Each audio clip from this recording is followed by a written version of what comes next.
Alors ce matin, le thème que je vais partager avec vous est le suivant: de Bethel à El Bethel. De Bethel à El Bethel. De Bethel à El Bethel est un parcours. De Bethel à El Bethel est un voyage. De Bethel à El Bethel est un processus d'évolution, un processus de croissance, un processus de développement, un processus d'épanouissement, un processus de maturation, un processus de maturité, un processus de mûrissement, un processus auquel le Seigneur nous appelle. Et je nous propose ce matin 3 textes. Je vais commencer par lire le dernier, disons le dernier, et puis je finirai par le premier. En principe, je devais commencer par le premier texte, et puis le deuxième, et puis le troisième, mais je préfère que l'on commence par le troisième, et puis le deuxième, et on finira par le premier. Alors le dernier texte se trouve dans le livre de Genèse, le chapitre 35. Nous lirons du 1er au 7e verset. Et le deuxième, toujours dans le livre de Genèse, le premier, Genèse 35, 1 à 7. Le deuxième, Genèse 32, 24 à 31. Genèse 32, 24 à 31. Et le dernier, ou si vous voulez le premier, ça sera Genèse 29, 10 à 22. Je commence par le dernier. Genèse 35, 1 à 7. Dieu dit à Jacob, lève-toi, monte à Bethel et demeure-y. Là, tu dresseras un autel au Dieu qui t'apparut lorsque tu fouillais Ésaü ton frère. Jacob dit à sa maison et à tous ceux qui étaient avec lui, ôtez les dieux étrangers qui sont au milieu de vous. Purifiez-vous et changez de vêtements. Nous lèverons et nous monterons à Bethel. Là, je dresserai un autel au Dieu qui m'a exaucé dans le jour de ma détresse et qui a été avec moi pendant le voyage que j'ai fait. Ils donnèrent à Jacob tous les dieux étrangers qui étaient entre leurs mains et les anneaux qui étaient à leurs oreilles. Jacob les enfouit sous le térébinthe qui est près de Sichem. Ensuite, ils partirent. La terreur de Dieu se répandit sur les villes qui les entouraient et l'on ne poursuivit point les fils de Jacob. Jacob arriva, lui et tous ceux qui étaient avec lui, à Luz, qui est Bethel, dans le pays de Canaan. Il bâtit là un autel et il appela ce lieu El Bethel, car c'est là que Dieu s'était révélé à lui lorsqu'il fouillait son frère. Genèse 32, 24 à 31, Jacob demeura seul.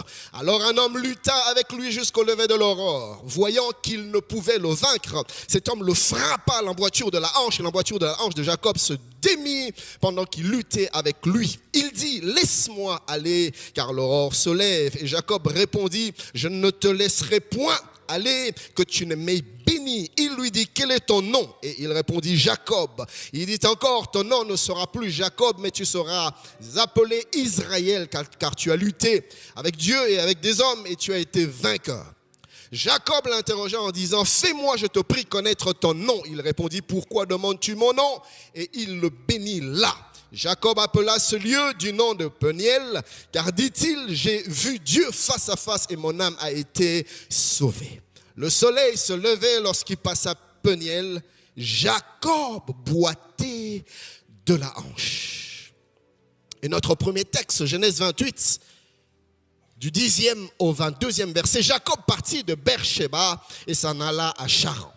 Il arriva dans un lieu où il passa la nuit, car le soleil était couché. Il y prit une pierre dont il fit son chevet et il se coucha dans ce lieu-là. Il eut un songe et voici une échelle était appuyée sur la terre et son sommet touchait au ciel. Et voici les anges de Dieu montaient et descendaient par cette échelle. Et voici l'Éternel se tenait au-dessus d'elle et il dit, je suis l'Éternel, le Dieu d'Abraham ton père et le Dieu d'Isaac. La terre sur laquelle tu es couché, je la donnerai à toi et à ta postérité. Ta postérité sera comme la poussière de la terre. Tu t'étendras à l'Occident et à l'Orient, au septentrion et au Midi, et toutes les familles de la terre seront bénies en toi et en ta postérité. Voici, je suis avec toi, je te garderai partout où tu iras et je te ramènerai dans ce pays, car je ne t'abandonnerai point que je n'aie exécuté ce que je te dis. Jacob s'éveilla de son sommeil et il dit, certainement l'Éternel est en ce lieu et moi je ne le savais pas. Il y peur et dit que ce lieu est redoutable. C'est ici la maison de Dieu, c'est ici la porte des cieux. Et Jacob se leva de bon matin, il prit la pierre dont il avait fait son chevet, il la dressa pour monument et il versa de l'huile sur son sommet. Il donna à ce lieu le nom de Bethel. Mais la ville s'appelait auparavant Luz. Jacob fit un vœu en disant, si Dieu est avec moi et me garde pendant ce voyage que je fais, s'il me donne du pain à manger et des habits pour me vêtir, et si je retourne en paix à la maison de mon père, alors l'Éternel sera mon Dieu. Cette pierre que j'ai dressée pour monument sera la maison de Dieu et je te donnerai la dîme de tout ce que tu me donneras. Que quelqu'un me donne un bon amen. Alors, cette dernière portion des Écritures que nous venons de lire se déroule à un moment assez critique de la vie de Jacob. C'est un moment où Jacob est en train de fuir. Il est en train de fuir son frère. Il veut échapper à la colère de son frère Ésaü. Pourquoi?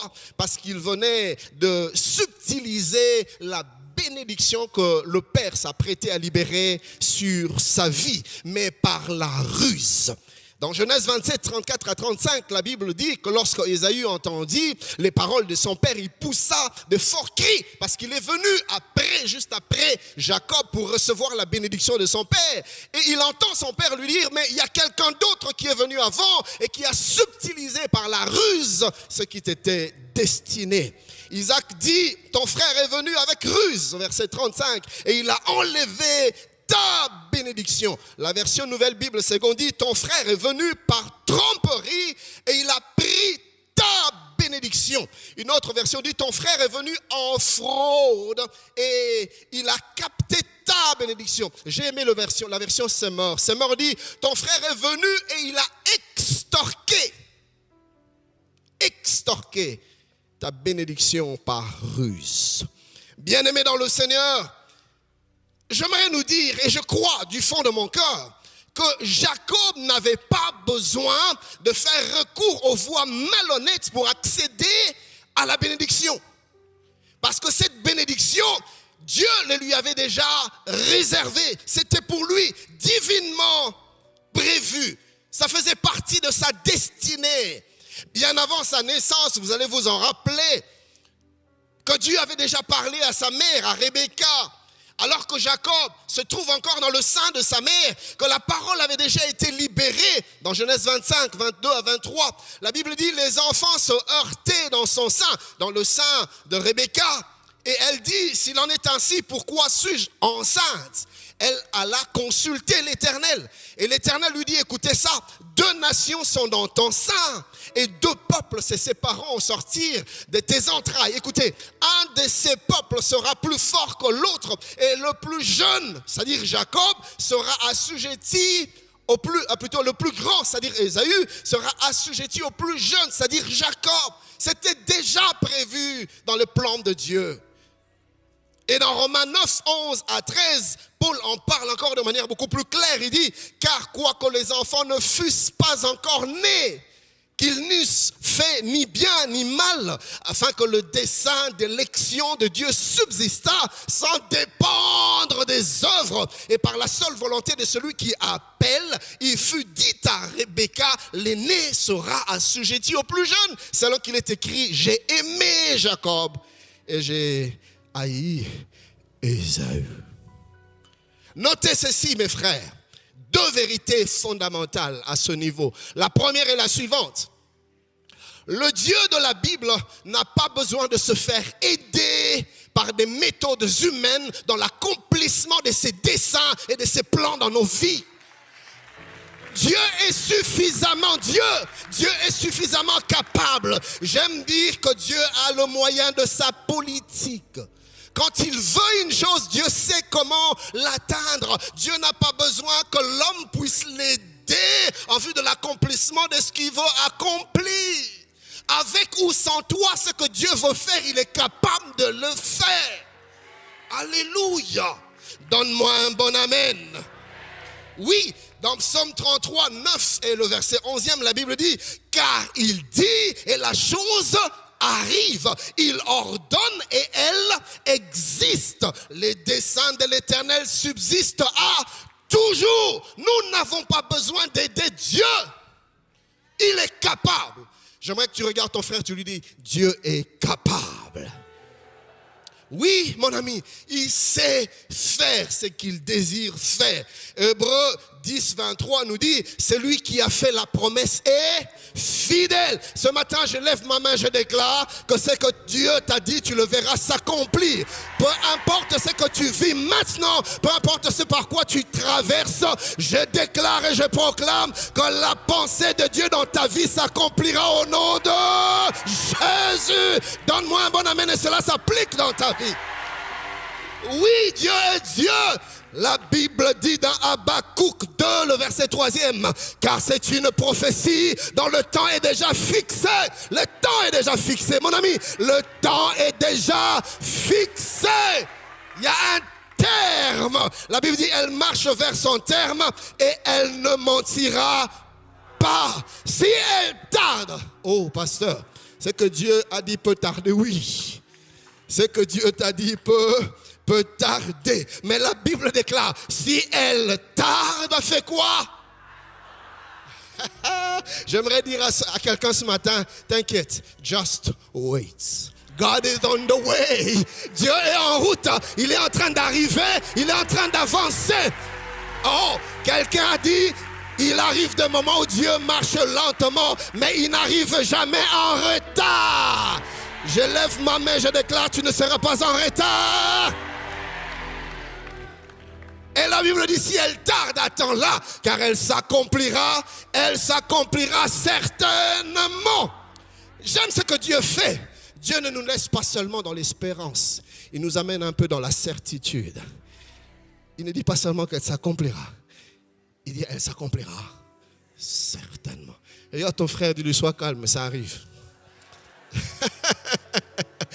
La deuxième vérité, notez, et c'est très important, à chaque fois que nous introduisons des méthodes humaines dans les plans de Dieu, nous ouvrons des brèches à des tourments inutiles. Nous nous faisons du mal nous-mêmes. Voyez-vous, les méthodes humaines sont semblables au feu étranger que Nadab et Abihu, les deux fils d'Aaron, ont apporté devant l'Éternel. Ça leur a attiré la mort. Nous sommes notés dans Nombre 26, 61. À chaque fois que tu viens avec tes propres méthodes, tes propres stratégies, mon frère, tu risques de perturber les voies de Dieu. Dieu dit dans le livre de Job, qui est celui-ci qui perturbe mes desseins par des discours sans intelligence. Quelquefois, c'est ce que nous faisons. Nous embrouillons nous-mêmes. C'est que Dieu est en train de faire par notre manque de patience. Des fois, nous ne savons pas attendre. Dieu est fidèle. La Bible dit que ce n'est pas un homme pour mentir, ni un fils d'homme pour se repentir. Abraham a perturbé lui-même les desseins de Dieu. Il a voulu se donner une descendance, mais par des méthodes humaines, en allant vers Agar. Et il était loin de s'imaginer qu'en ce moment-là, lui-même, il était en train d'engendrer, de susciter un ennemi générationnel à celui qui devait être l'héritier de la promesse. Et conséquence de cette interférence des méthodes humaines, même après 4000 ans plus tard, le conflit sanglant persiste entre la descendance d'Isaac et celle d'Ismaël. Parce qu'à un moment donné, l'homme a voulu interférer avec des méthodes humaines. Si je suis en train de parler à quelqu'un ce matin. Jacob ment. Tu n'as pas besoin de mentir. Tu n'es pas Ésaü. Et écoutez le bilan qu'il donnera plus tard lui-même de sa vie. Dans Genèse 47, 9 à 8, Pharaon dit à Jacob, quel est le nombre de jours des années de ta vie? Jacob répondit à Pharaon, les jours des années de mon pèlerinage sont de 130 ans. Écoutez, les jours des années de ma vie ont été peu nombreux et mauvais. Tout a commencé par une interférence, les méthodes humaines dans les desseins de Dieu.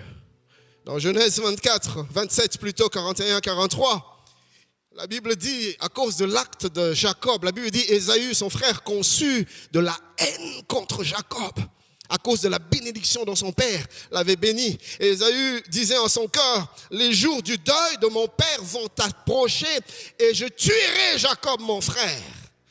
La Bible dit, on apporta à Rebecca les paroles d'Ésaü, son fils aîné. Elle fit alors appeler Jacob, son fils cadet, et elle lui dit, voici Ésaü, ton frère veut tirer vengeance de toi en te tuant. Maintenant, mon fils, écoute ma voix. Lève-toi, fuis chez Laban, mon frère, à Charan. Et c'est ainsi que Jacob se retrouve en train de fuir, seul dans le désert, comme un fugitif. Dans la peur, dans l'angoisse, dans la panique, dans le manque de paix, dans le trouble. Et j'imagine Jacob en train de fuir. Il suffit, quand les arbres passent par là, il suffit que quelque chose se passe. Jacob est constamment en peur parce qu'il craint que son frère ne le trouve. Et plusieurs vivent aujourd'hui comme Jacob. Ils vivent dans la peur d'être surpris. Ils vivent dans la peur d'être découverts, dans la peur que l'on sache, que l'on connaisse. Ils ont constamment peur que l'on découvre ce qu'ils ont eu à faire. Ils ont peur que la vérité soit un jour dévoilée, connue au grand jour. Et ils vivent dans la peur quand on découvre la face cachée de leur vie. Plusieurs ont peur que l'on découvre leur vraie identité, car ils vivent en se cachant. Ils ne sont pas ceux qui donnent l'impression d'être. Plusieurs vivent en fuyant et ils se cachent. Ils se cachent de tout, ils se cachent des hommes, ils se cachent de Dieu. Plusieurs sont incapables de regarder Dieu de regard, de lever leurs yeux vers le Seigneur, parce qu'ils ont des choses à cacher. Ils ont des choses qu'ils n'aimeraient pas que Dieu voie. Même quand ils s'approchent de la présence de Dieu, c'est à peine si vraiment ils sont dedans, parce qu'ils ne veulent pas être face à face avec le regard du Père. Ça me rappelle Adam. Adam fait ce qu'il ne devait pas faire et se retrouve en train de se cacher. Adam, pourquoi tu te caches? Mon frère, dès l'instant que tu te caches, cela veut dire que tu as des choses à cacher.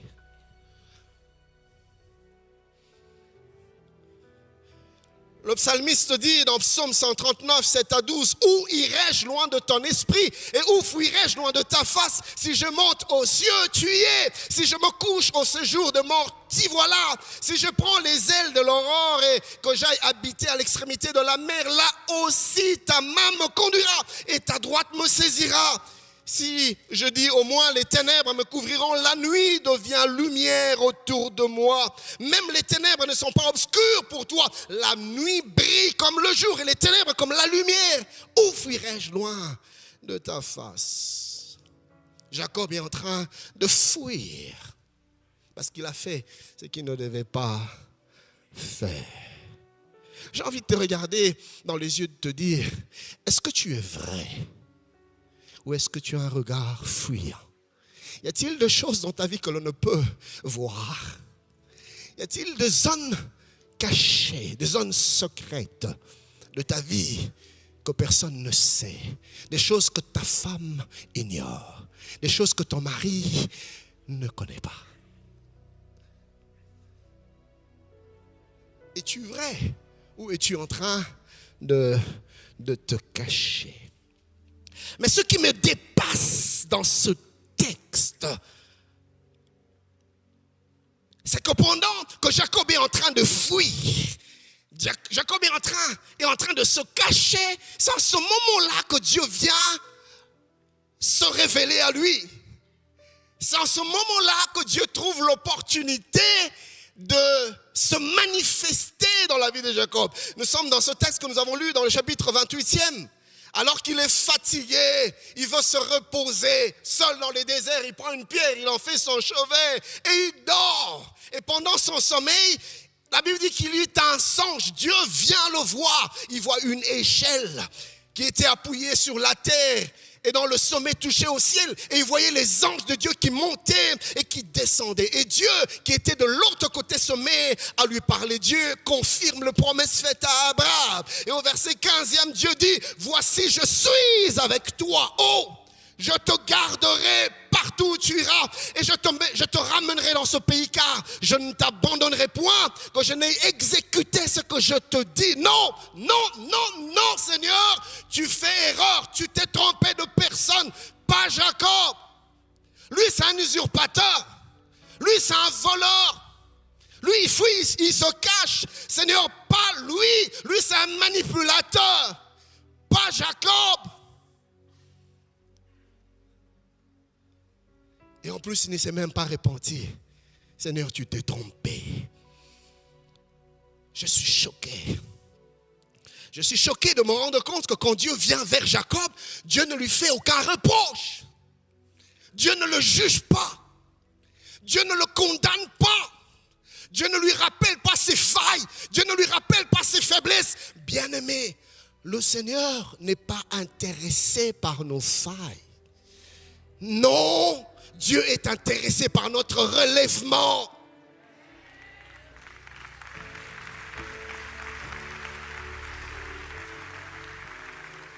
Dieu ne le condamne pas. Je me rappelle de Jésus devant la femme adultère. Jésus lui dit, femme, moi non plus, je ne te condamne pas. Que de fois nous sommes brisés par la culpabilité. Que de fois nous sommes découragés par la culpabilité. Que de fois nous sommes incapables de prier, incapables d'adorer, incapables de nous tenir dans la présence de Dieu. Parce que constamment l'accusateur nous rappelle nos faiblesses. J'aimerais te dire ce matin, Dieu ne te rappelle pas tes failles. Il te tend la main. Il veut te relever, il veut te restaurer. Ce matin, je lève ma main, je déclare que Dieu te relève, Dieu te restaure, Dieu te rétablit au nom de... Donne-moi un bon amen et cela s'applique dans ta vie. Et ce texte me permet donc de me rendre compte de l'amour inconditionnel de Dieu pour toi et moi. Alors que Jacob se retrouve dans un moment, on va dire, d'égarement. C'est là que Dieu trouve l'opportunité de se révéler à lui. Écoutez mes bien-aimés, j'aurais aimé que Dieu se révèle à Jacob alors qu'il est paisiblement assis dans la maison de son père. J'aurais aimé que Dieu se révèle à lui alors qu'il est en paix avec son frère, avec son père. J'aurais aimé que Dieu se révèle à lui alors qu'il est irréprochable, irrépréhensible. Mais non. Et qu'est-ce que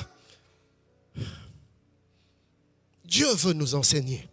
Qu'est-ce que Dieu veut nous dire? Dieu serait-il en train de nous encourager à vivre dans l'offense? Dieu serait-il en train de nous encourager à vivre dans la désobéissance?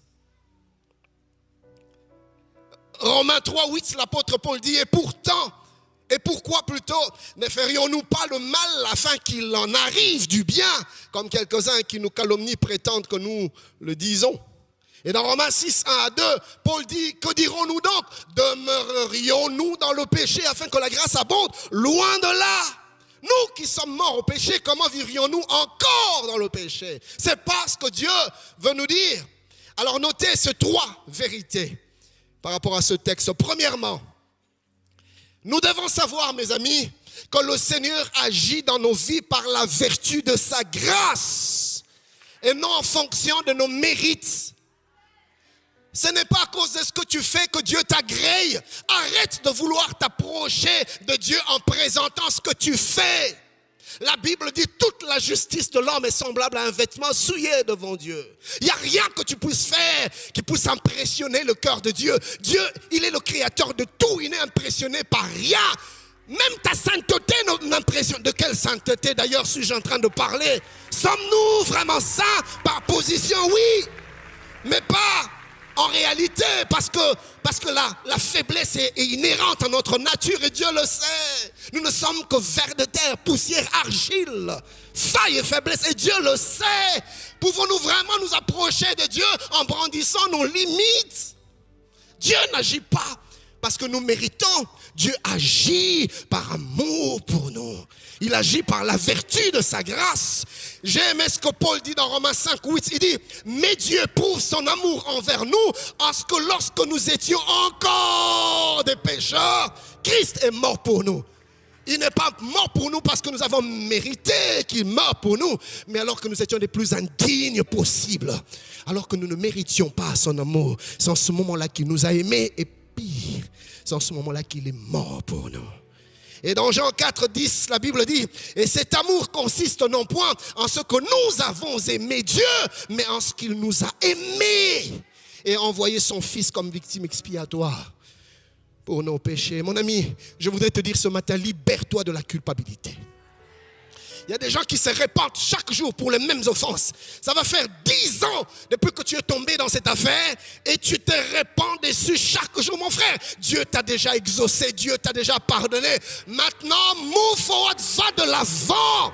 Ce qui est passé, enterre le passé. J'aime quand l'apôtre Paul dit, mais je fais une chose, oubliant ce qui est en arrière, je me porte vers ce qui est devant. Ta destinée, c'est devant, ce n'est pas...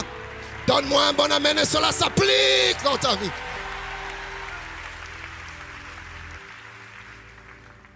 Deuxième chose, c'est que Dieu ne se focalise pas d'abord, écoutez ça, sur ce que nous sommes capables de faire pour lui, mais plutôt sur ce qu'il est capable de faire en nous et par nous. Je répète, Dieu ne se focalise pas d'abord sur ce que nous sommes capables de faire pour lui, mais plutôt sur ce qu'il est capable de faire en nous. Bien-aimé, quand Dieu regarde Jacob en ce moment précis, Dieu ne s'arrête pas sur ce que Jacob est dans le présent. Dieu est en train de voir ce qu'il va faire de Jacob dans le jour qui arrive. Jacob est un projet entre les mains de Dieu. Quand Dieu le regarde, Dieu ne voit pas le Jacob faible. Dieu voit Israël enfoui en Jacob. J'aimerais dire à quelqu'un ce matin, Dieu porte sur toi un regard prophétique. Oui, Dieu porte sur toi un regard prophétique. Voilà pourquoi il pouvait regarder un homme comme Gédéon et lui dire vaillant, alors qu'il n'était qu'un homme faible. Notre Dieu est celui qui est capable de voir le vaillant qui sommeille dans le faible d'aujourd'hui. Oh, regarde ton voisin, dis-lui, regarde-toi comme Dieu te regarde, vois-toi comme Dieu te voit. Alléluia. La troisième chose à ce niveau, c'est que l'œuvre de Dieu en nous est ce qui nous rend capables. Oui, il dit à Abraham, dans Genèse 12:2, je ferai de toi une grande nation. Moi, je ferai. Il lui dit, je rendrai ton nom grand. Moi, je rendrai. Dans Genèse 17:6, il dit, je te rendrai fécond à l'infini. Je ferai de toi des nations. C'est Dieu. Et j'aime dans Marc 1:17, Jésus leur dit, suivez-moi et je ferai de vous. C'est Dieu qui fait son œuvre en nous. C'est lui qui nous sanctifie, c'est lui qui nous façonne, c'est lui qui nous taille, c'est lui qui nous aiguise, c'est lui qui nous donne sa forme. Alléluia. Il y a un processus de l'enfantement de Christ en nous. Écoutez la promesse que Dieu fait à Israël. Dans Ésaïe 60, 14-15. Les fils de tes oppresseurs viendront s'humilier devant toi et tous ceux qui te méprisaient se prosterneront à tes pieds. Ils t'appelleront ville de l'Éternel, Sion du Saint d'Israël. Écoutez le verset 15e. Au lieu que tu étais délaissé et haï et que personne ne te parcourait, je ferai de toi un ornement. Je lève ma main, je déclare ce matin que Dieu va faire de toi un ornement au nom de Jésus. Donne-moi un bon amen et cela commence dans ta vie. Et malgré le fait que Jacob ici est indigne, Dieu vient, il se manifeste à lui. Aïe, aïe, aïe. Mais ce qui se passe, c'est que malgré cette révélation, Jacob passe à côté de quelque chose. Jacob passe à côté de ce que Dieu aurait voulu qu'il voie. Parce que quand il se réveille, écoutez ce qui se passe. Jacob commence par dire, certainement l'Éternel est en ce lieu et moi, je ne le savais pas. Jacob est dans la présence de Dieu, mais il ignore que Dieu est présent. Jacob est dans la maison de Dieu, parce qu'il dit c'est ici la maison de Dieu, mais il ne sait pas que Dieu est là. Mon ami, comment est-ce que tu viens dimanche après dimanche en ces lieux? Car plusieurs viennent dans la présence de Dieu, mais ne sont pas conscients que Dieu est là. Jésus dit, la Bible dit, celui qui reçoit le prophète en qualité de prophète recevra la bénédiction du prophète. Donc, ce qui détermine la bénédiction, ce n'est pas celui qui donne, mais c'est l'attitude de la personne qui s'approche pour recevoir. J'ai envie de te dire, comment tu es venu ce matin dans la présence de Dieu? Est-ce que tu t'attends à quelque chose? Mon ami, Dieu ne s'impose pas. Écoutez, dans le livre d'Apocalypse, il dit, je suis à la porte et je frappe. Il ne parle pas aux païens ici, il parle aux chrétiens. Cela veut dire qu'à un moment donné, l'enfant de Dieu peut mettre Christ en dehors de sa vie. Et Christ se retrouve en train de frapper à la porte de sa propre maison. Ça ne dépend pas de Christ, ça dépend de toi. Comment est-ce que tu t'approches de Dieu?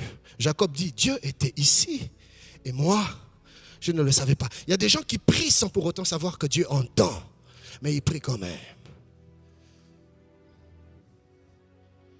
Dieu était ici, mais moi, je ne le savais pas.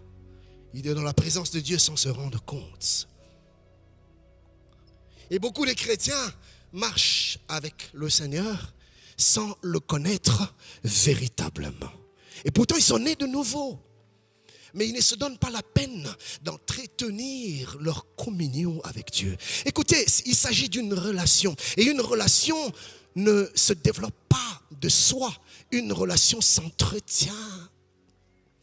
Et tu vas voir comme ça des enfants de Dieu, plusieurs années déjà, depuis qu'ils ont rencontré le Seigneur, mais ils sont restés au même niveau. Ils n'ont pas vraiment évolué. Dieu n'est pas encore devenu un intime. Dieu reste un être lointain, le Créateur, et c'est tout. Ils vivent avec Dieu sans vraiment le connaître. Et ce qui est pire, c'est qu'il y en a même qui servent le Seigneur sans pour autant connaître Dieu.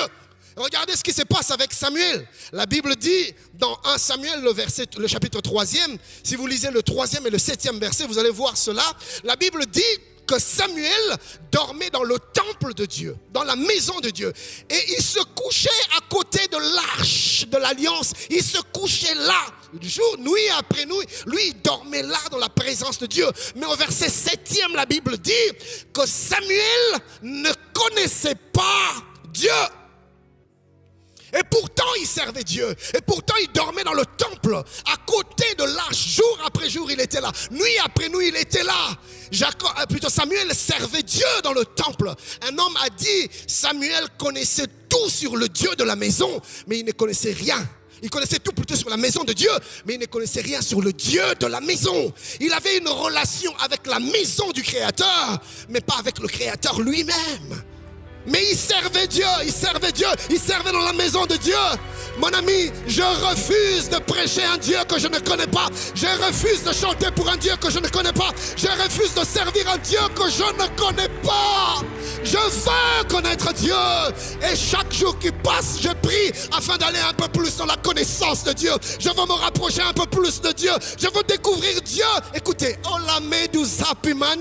frère, notre Dieu est un Dieu aux multiples facettes. Le El Shaddai peut se révéler à El Olam. El Olam peut se révéler à Adonai. Adonai peut se révéler à Jibor. Jibor va dire Namonosita. Je lève ma main, je déclare que Dieu se révèle à toi dans une autre dimension. Que tu le connaisses dans une autre dimension. Au nom de... J'ai proclamé, je déclare, tu ne quitteras pas ces lieux tels que tu es venu. Reçois une autre dimension de la... J'ai dit, reçois une autre dimension de la révélation de... Donne-moi un bon amen. J'ai dit, donne-moi un bon amen. Et cela s'applique dans ta vie. Aide-moi à acclamer le Seigneur. Mon ami, le temps est arrivé où les enfants de Dieu doivent connaître leur Père. Ah, tu ne m'as pas entendu.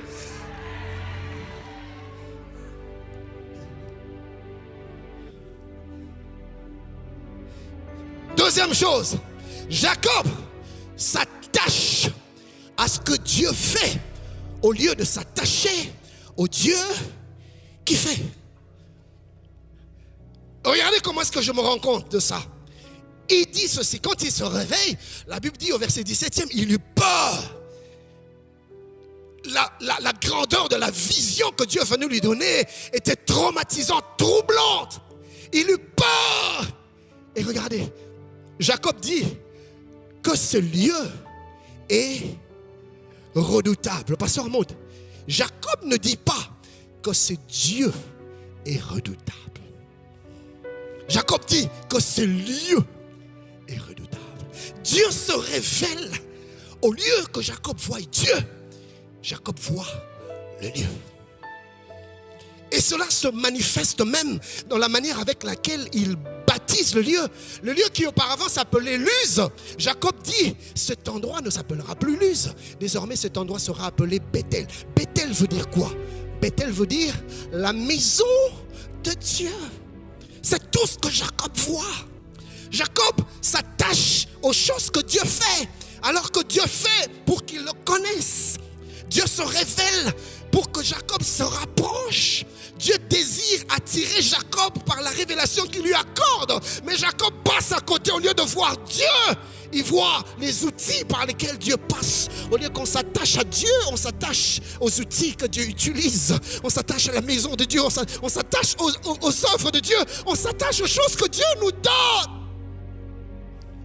J'ai aimé David. David a refusé de s'attacher à ce que Dieu faisait dans sa vie. Rappelez-vous, alors que son fils Absalom se rebelle contre lui, David ne veut pas se battre pour le trône.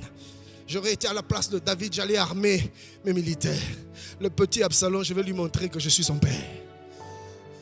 Oui, j'allais finir ces petits. Mais c'est pas ce que David fait. David dit, je me retire en l'anézuta. David dit, qui sait, peut-être que Dieu ne me veut plus sur ce trône.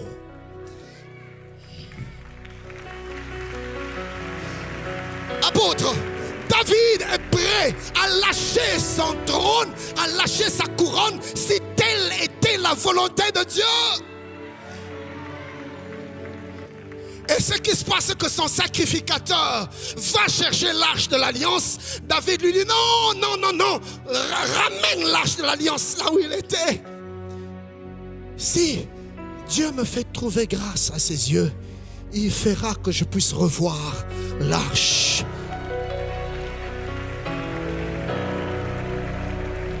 David ne dit pas, si je trouve grâce aux yeux de Dieu, je reverrai le trône. Il ne dit pas, si je trouve grâce aux yeux de Dieu, je retrouverai ma couronne. Non, alors qu'il est en train de partir au Nazuta, le cœur de David n'est pas attaché au trône qu'il laisse. Le cœur de David est attaché à l'arche. Sa prière, Seigneur, je ne te demande pas de me ramener au trône, mais ramène-moi à l'arche. Je lève ma main, je déclare que tu seras attaché à l'arche. Rien ne te détachera de Dieu. Le matériel ne te détachera pas de Dieu. Ce que Dieu fait dans ta vie ne te détachera pas de lui. Peu importe ce que tu vas vivre dans cette nouvelle saison, tu resteras attaché à Dieu au nom de... Donne-moi un bon amen et cela s'applique dans ta vie.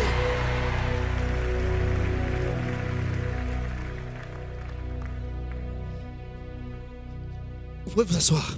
Et le pire dans tout ça, c'est qu'à la fin, apôtre, Jacob se met à négocier avec le Dieu qui se révèle à lui pendant qu'il en était indigne. Tu n'as rien demandé à Dieu. Dieu lui-même prend l'initiative de se révéler à toi. Mais écoutez ce que Jacob dit. Jacob ose dire à Dieu, si tu me bénis, je te servirai. Si tu me protèges, je m'attacherai à toi. Si tu me ramènes en ces lieux, je te donnerai ma dîme. Ma question, Jacob, et si Dieu ne fait rien de tout ça? Ma soeur, et si tu ne te maries toujours pas? Et si les enfants ne venaient toujours pas? Et si Dieu n'exauçait toujours pas ta prière? Qu'est-ce qui te motive à chercher Dieu? Quand tu vas en retraite, quelle est la raison qui te pousse dans la présence de Dieu? Est-ce que tu y vas pour ce que Dieu fait? Est-ce que tu y vas pour ce que Dieu donne? Ou est-ce que tu vas parce que tu as juste soif de Dieu?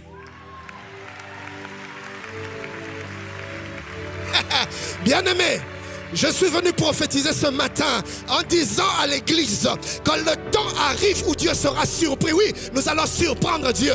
Nous l'avons trop habitué à nous voir demander quand nous venons dans sa présence. Mais il arrive des moments où nous nous tiendrons dans la présence de Dieu. Le Père nous demandera: fils, qu'est-ce que tu veux? Je ne veux rien. C'est toi que je suis. Oh! Ah! Oh, cela va être l'histoire de ta vie. Cela va être ta portion. Cela va être ton témoignage.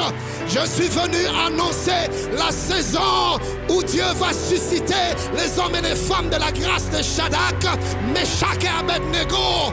Écoutez, ces trois jeunes gens, le roi leur dit: si vous ne vous prosternez pas, je vous jette dans la fournaise. Ils résistent. Le roi rajoute encore l'intensité de feu: si vous ne vous prosternez pas, je vous jette dans la fournaise. Ils regardent le roi et ils disent: oh roi, vis éternellement. Ils respectent le roi. Ils disent: roi, nous savons que le Dieu que nous servons est capable de nous délivrer. Mais ils ne s'arrêtent pas là. Ils ajoutent ceci: et même s'il ne nous délivre, on l'a nos attire. Même s'il ne nous délivre pas, nous ne nous prosternerons pas. Le temps est arrivé. Quand Dieu nous donnera le travail, nous le servirons. Même quand le travail ne viendra pas, nous serons là. Quand les portes ne s'ouvriront pas, nous serons là. Même quand les choses ne marcheront pas, nous serons là. Mais la bonne nouvelle, c'est que nous savons que notre Rédempteur est vivant. Et il se lèvera il agira. Donne-moi un bon ami. Tu peux t'asseoir.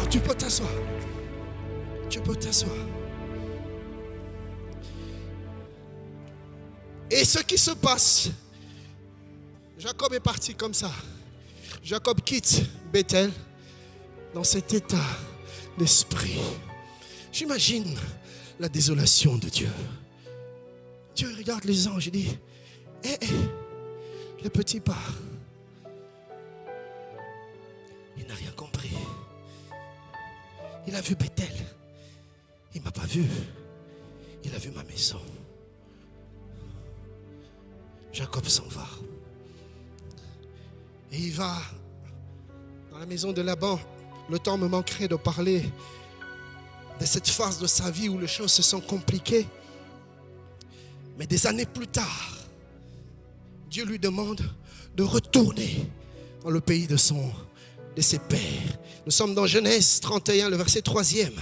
Alors l'Éternel dit à Jacob: retourne au pays de tes pères et dans ton lieu de naissance, et je serai avec toi. Apôtre, jusqu'ici Dieu continue à se révéler à Jacob, mais il ne lui parle pas de ses failles. Vous savez pourquoi? God is still in process. Il est en train de travailler. Dieu ne fait pas toujours la publicité de ses œuvres. Écoute, c'est pas parce que Dieu ne dit rien qu'il ne fait rien.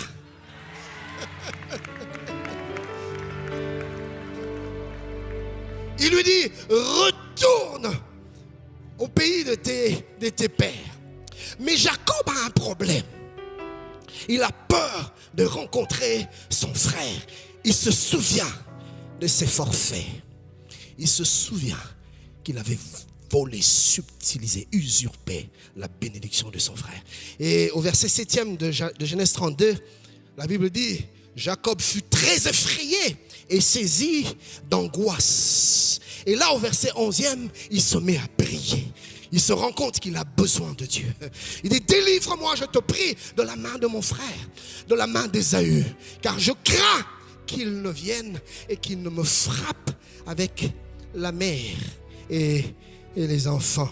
Entre parenthèses, pourquoi Jacob ne dit pas avec les mères et les enfants? Bon, je ferme la parenthèse. Il dit: j'ai peur qu'il ne vienne et qu'il me frappe. Et c'est là que nous sommes dans notre deuxième texte le chapitre 32e, où Jacob dit à ses épouses, à ses enfants, ses serviteurs, vous précédez-moi, dévancez-moi. Moi, je vais vous suivre plus tard. Jacob est resté seul. La Bible dit Jacob demeura seul. Alors, nous sommes au verset 24e de Genèse 32. Jacob demeura seul. Alors, un homme lutta avec lui jusqu'au lever de l'aurore. Quand je lis ce texte, j'ai comme l'impression que Dieu n'attendait que ça.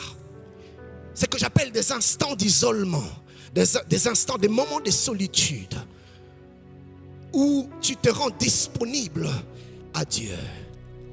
Dieu a tellement de choses à nous dire, à nous révéler et à faire avec nous, mais on est trop occupé.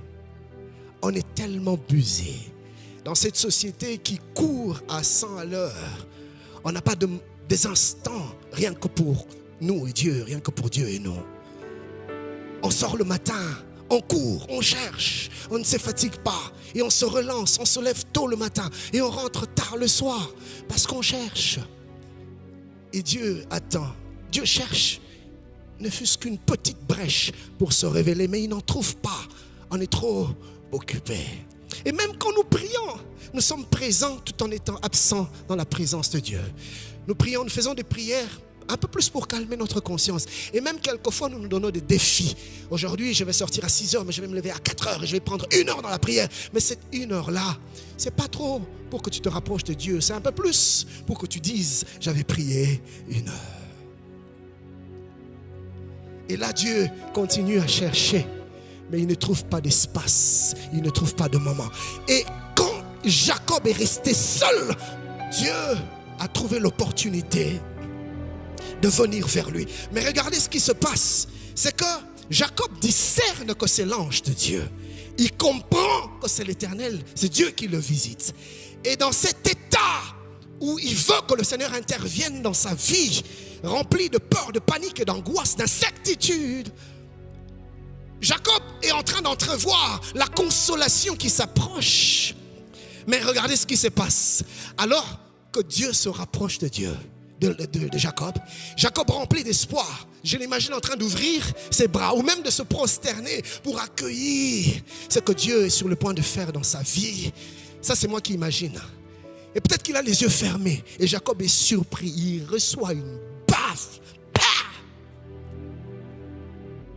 Jacob est surpris, mais qu'est-ce qui se passe? Et le temps qu'il réfléchit sur ce qui est en train de se passer, il reçoit un autre coup, pouf! Et c'est là que Jacob comprend que non, ce gars n'est pas venu pour me consoler. Et il se met, et il se met à se battre. Bien aimé, il t'est déjà arrivé de moments où tu as l'impression que celui qui devait te secourir, c'est celui qui t'enfonce.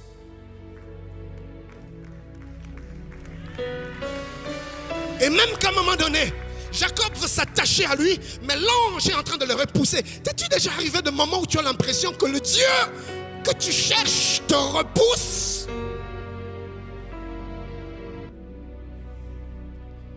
Que le Dieu après qui tu cours, où tu veux t'abriter, celui qui te brise. La Bible dit que l'ange le brisa l'emboîture de la hanche. C'est là que Dieu, au lieu de s'occuper de notre extérieur, Dieu prend le temps de s'occuper de notre intérieur, de notre être intérieur. Mais même quand nous ne le comprenons pas, il est busy à façonner nos cœurs, nos caractères. Alors là, il nous brise. Alors là, il nous taille, il nous façonne. Et quand Dieu nous brise, il ne nous caresse pas, il nous donne des coups. Et on pleure, et on crie. Mais Dieu n'arrête pas, parce qu'il sait là où il est en train de nous amener.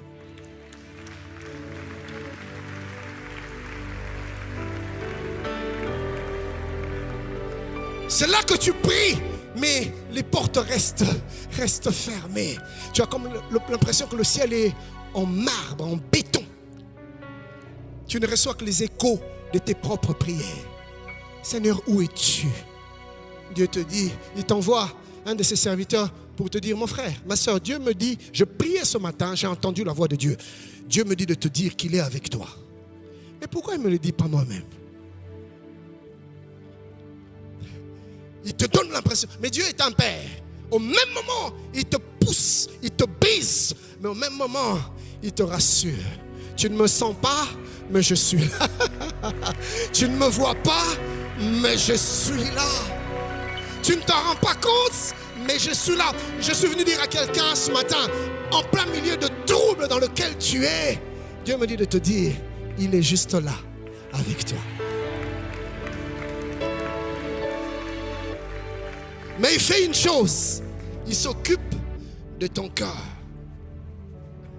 Ça me rappelle l'histoire de Pierre. Pierre dans la barque, il a envie d'aller pêcher, il veut que Dieu s'occupe de lui. Mais Jésus oublie. Et au contraire, il monte dans la barque de Pierre. J'imagine, ça c'est moi qui imagine. Il lui tourne le dos et il se met à prêcher. Il se met à enseigner. Il se met à s'occuper des gens. Peut-être même qu'il se mettait à guérir.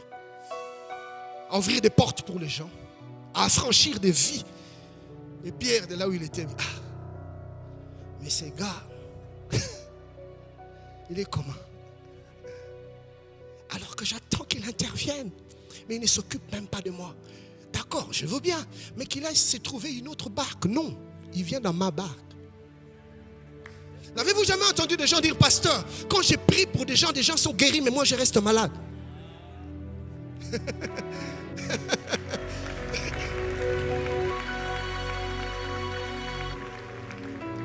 Mais pendant que tu as l'impression que Dieu ne s'occupe pas de toi, en réalité, il ne s'occupe pas de ton extérieur, mais il est en train de façonner ton intérieur.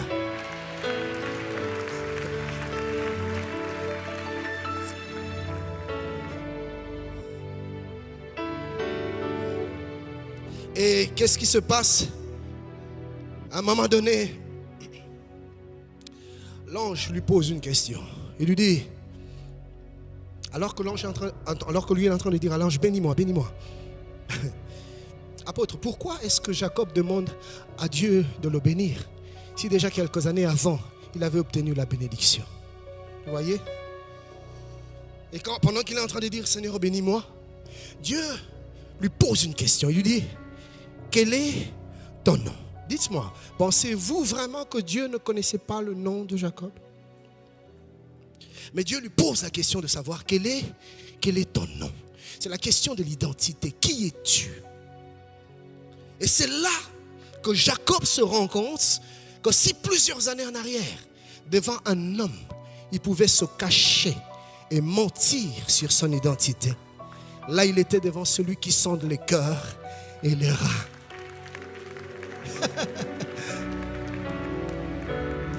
J'imagine, Jacob n'a pas répondu debout. Jacob s'est mis à descendre. Il dit, je suis Jacob. Jacob veut dire usurpateur. Il dit, je suis l'usurpateur. Je suis le manipulateur. Je suis le voleur. Je ne sais pas, toi tu aurais peut-être dit, je suis l'impudique. Je suis le masturbateur. Je suis l'adultère. Je suis le tricheur. Mais ça, les hommes ne pouvaient pas le voir. Et Dieu lui pose la bonne question. Et quand Jacob dit qui il était, quand il a reconnu qu'il n'était jamais Ésaü, que jusque-là il vivait sous une fausse identité, Dieu lui dit, maintenant, tu ne seras plus Jacob. C'est fini. Dieu lui dit, on va oublier cette histoire d'usurpation. C'est passé, c'est enterré. Maintenant, tu seras Israël. Israël veut dire prince avec l'Éternel. Il voulait régner son Dieu par des méthodes humaines. Et quand il s'en est rappelé, il s'en est repenti, Dieu dit, maintenant, tu vas régner, mais avec moi. Écoutez mon frère, aussi longtemps que Dieu n'a pas refait les fondements, il ne pourra jamais rien bâtir.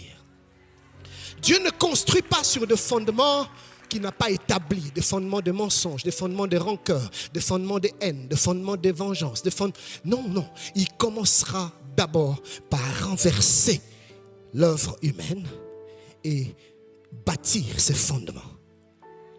Aussi longtemps que tu ne reconnais pas qui tu es vraiment, tu n'arriveras jamais là où Dieu t'attend. Si tu reconnais qui tu es, Dieu fera de toi qui tu n'es pas encore.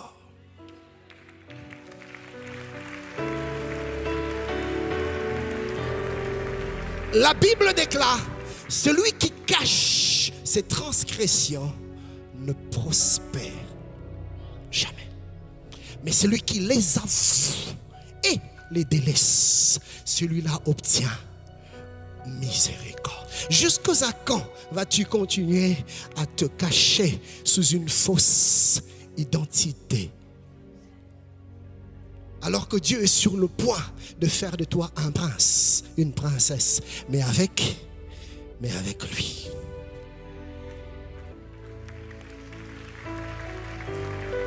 C'est que j'aime dans ce texte, c'est que je me rends compte, apôtre, que à chaque fois que Dieu se révèle à toi, l'une des choses fondamentales que la révélation de Dieu fait dans nos vies, c'est qu'elle nous donne la révélation de nous-mêmes. Parce que tu ne peux t'approcher d'une si grande lumière sans pour autant recevoir la clarté sur toi-même. Quand il a reçu la révélation de Dieu l'a emmené à réaliser qui il était vraiment lui-même. Et c'est la même chose dans Isaïe 6, la Bible dit, l'année de la mort du roi Osias, j'ai vu le Seigneur assis sur un trône très élevé, le pont de sa robe remplissait le temple. J'ai vu des séraphins qui volaient au-dessus de sa tête.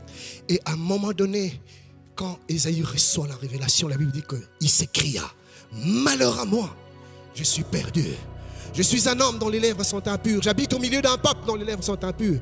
Mais mes yeux ont vu les rois. Quand ses yeux ont vu les rois, ses yeux se sont aussi ouverts sur lui-même. Il s'est rendu compte qu'il n'était qu'un malheureux, un misérable. Et c'est là que Dieu l'a purifié plutôt. Et lui a donné le ministère. Est-ce que je suis en train de parler à quelqu'un?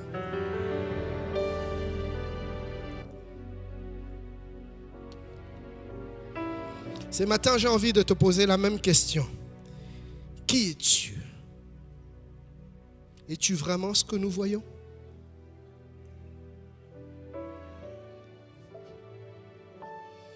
Et avant que je ne passe à la dernière partie de mon message, j'aimerais que nous puissions remarquer ceci. Dieu brise l'emboîture de la hanche à Péniel. Et Jacob dit, j'ai vu Dieu face à face et mon âme a été sauvée. Je ne suis plus le même. J'ai vu Dieu.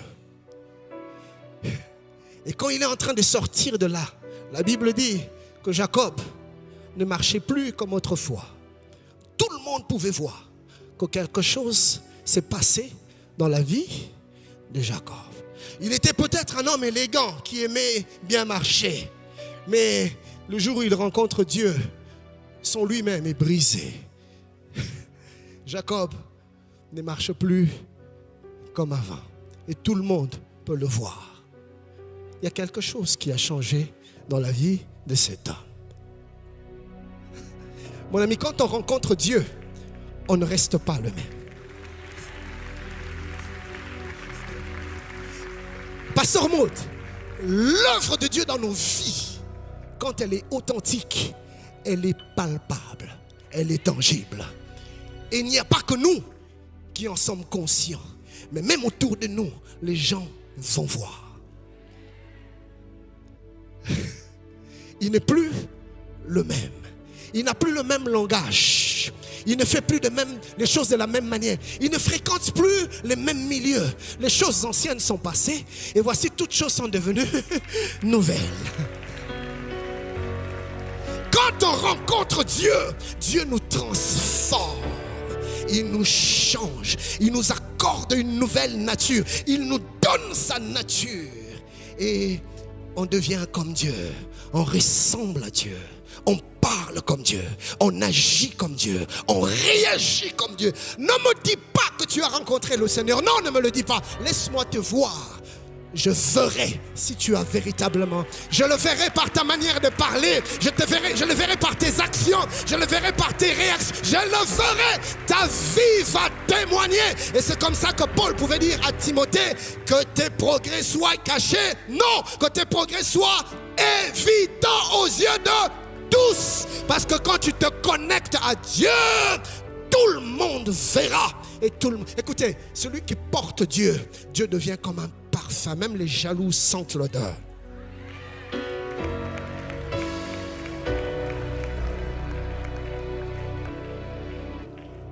Jacob est resté à Sichem une dizaine d'années.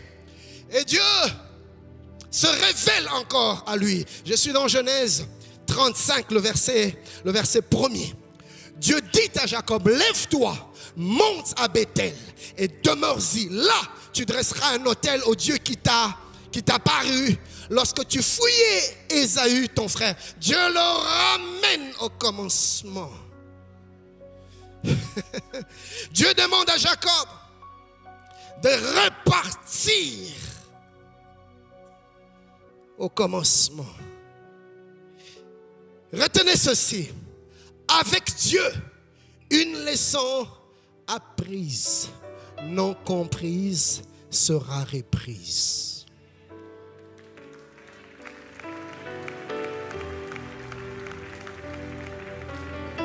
C'était clair que Jacob n'avait pas saisi la révélation de Bethel. Il avait saisi plutôt le lieu. Et qu'est-ce que le Seigneur fait? Dieu ne le force pas. Il le met dans un processus de renouvellement d'intelligence, un processus de transformation de l'être intérieur. Il le fait passer par Péniel. Et quand il est devenu un peu plus mature, Dieu lui dit maintenant, ça y est, tu es prêt à saisir ce que tu n'avais pas saisi avant. Retourne à Bethel, là où tu m'as laissé. Vous voyez, même si tu persistes à fuir Dieu, Dieu ne te fuira pas. Il t'attendra. Et le Seigneur est merveilleux. C'est que même quand l'homme s'éloigne, il met toujours dans sa poche le ticket retour. Et il t'attend.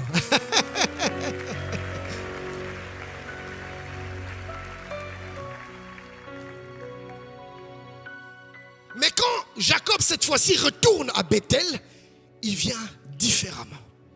La Bible dit au verset 2 de Genèse 35, Jacob dit à sa maison et à tous ceux qui étaient avec lui, ôtez les dieux étrangers qui sont au milieu de vous, purifiez-vous et changez de vêtements.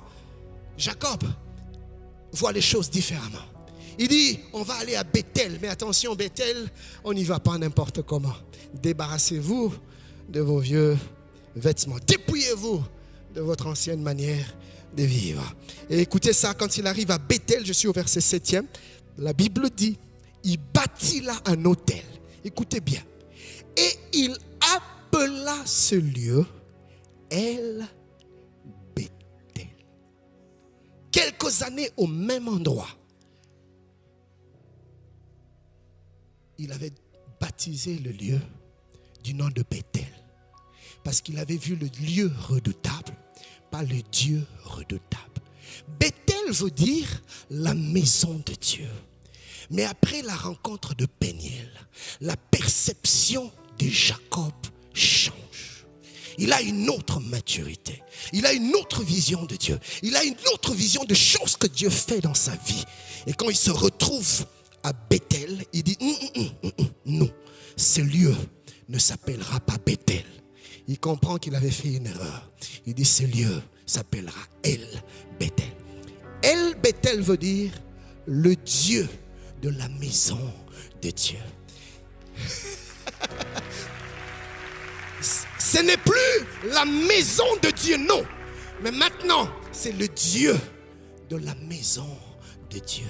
Ce n'est plus le lieu redoutable. Maintenant, c'est le Dieu redoutable. C'est-à-dire Dieu dans ma vie restera Dieu, avec ou sans les œuvres.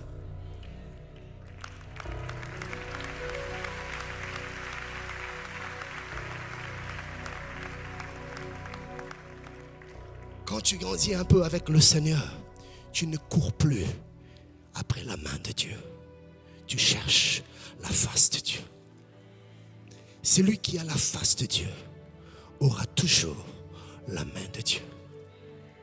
Mais celui qui s'attache à la main de Dieu, à un moment donné, la main peut même te séparer de la face. Mais la face t'attachera toujours à la main.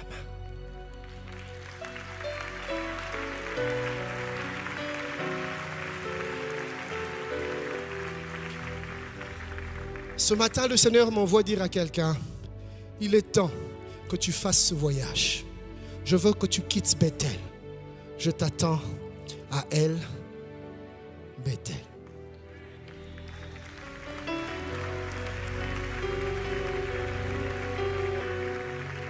Le Seigneur, ce matin, m'envoie dire à quelqu'un, voilà pourquoi je t'ai fait passer par Peniel. Voilà pourquoi j'ai brisé l'emboîture de ta hanche. Parce que je voulais que tu comprennes que le plus important, ce n'est pas Bethel. Le plus important, c'est El Bethel. Je voulais que tu comprennes que le plus important, ce n'est pas ce que je peux faire dans ta vie. Le plus important, c'est moi-même qui peux tout faire dans ta vie.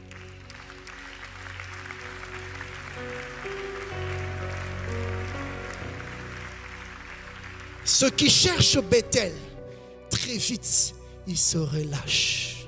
Ceux qui cherchent Bethel ont une vie chrétienne instable, en dents de scie, parce qu'ils dépendent des temps et des circonstances. Mais ceux qui courent après El Bethel, c'est le genre des chrétiens comme Daniel, qui pouvaient dire, ceux du peuple qui connaissent leur Dieu agissent avec fermeté. Peu importe les adversités de la vie, c'est El Bethel. Même quand tout le monde m'abandonne, c'est El Bethel. Même quand j'ai l'impression que rien ne marche, que rien ne va, c'est El Bethel. Et ceux qui vivent à El Bethel finissent toujours, bien aimé, j'ai dit toujours, par vivre la fidélité de Dieu. Parce que Dieu honore ceux qui l'honorent. De Bethel à El Bethel. Tel est le voyage dans lequel Dieu veut que nous puissions nous embarquer ce matin. Que Dieu vous bénisse.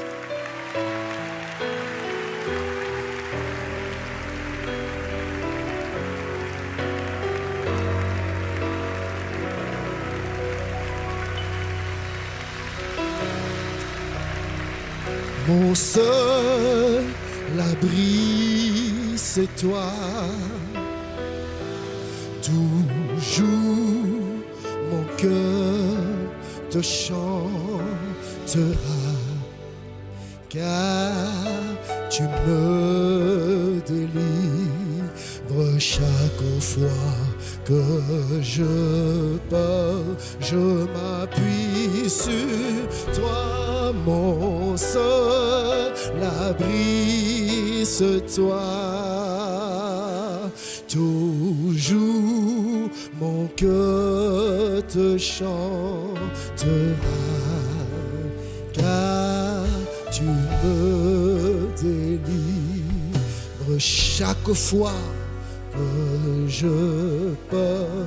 Je m'appuie sur toi. Ce matin, j'ai envie de lancer un appel. Tu es là, tu n'as jamais donné ta vie à Jésus. Tu n'es jamais passé par Peniel. Tu ne l'as jamais véritablement rencontré. Tu as grandi peut-être dans une famille chrétienne. Tu as peut-être fréquenté des écoles chrétiennes. C'est-à-dire tu connais Bethel, mais tu n'as jamais vraiment connu El Bethel. Et ce matin, à lui, de ce message, tu entendais Dieu t'appeler à lui. Et tu veux juste lui ouvrir ton cœur. Tu te rends compte que tu ne peux plus avancer seul, que tu as besoin de Dieu pour le temps et pour l'éternité. Alors qu'il t'appelle ce matin et que tu entends sa voix, tu as envie de dire, pasteur, prie pour moi, prie avec moi. Je veux donner ma vie à Jésus. Je veux le recevoir comme mon Seigneur et mon Sauveur. Je ne sais pas où tu es, mais tu vas faire un signe de la main. Tu vas lever bien haut ta main droite. Je vais prier pour toi. Tu veux donner ta vie à Jésus. Mon ami, aujourd'hui, c'est ton jour. Merci, mon frère. Que Dieu te bénisse. Merci, ma soeur. Que Dieu te bénisse. Que Dieu te bénisse. Lève bien haut ta main. Lève bien haut ta main. Lève bien haut ta main. Merci, c'est ton jour.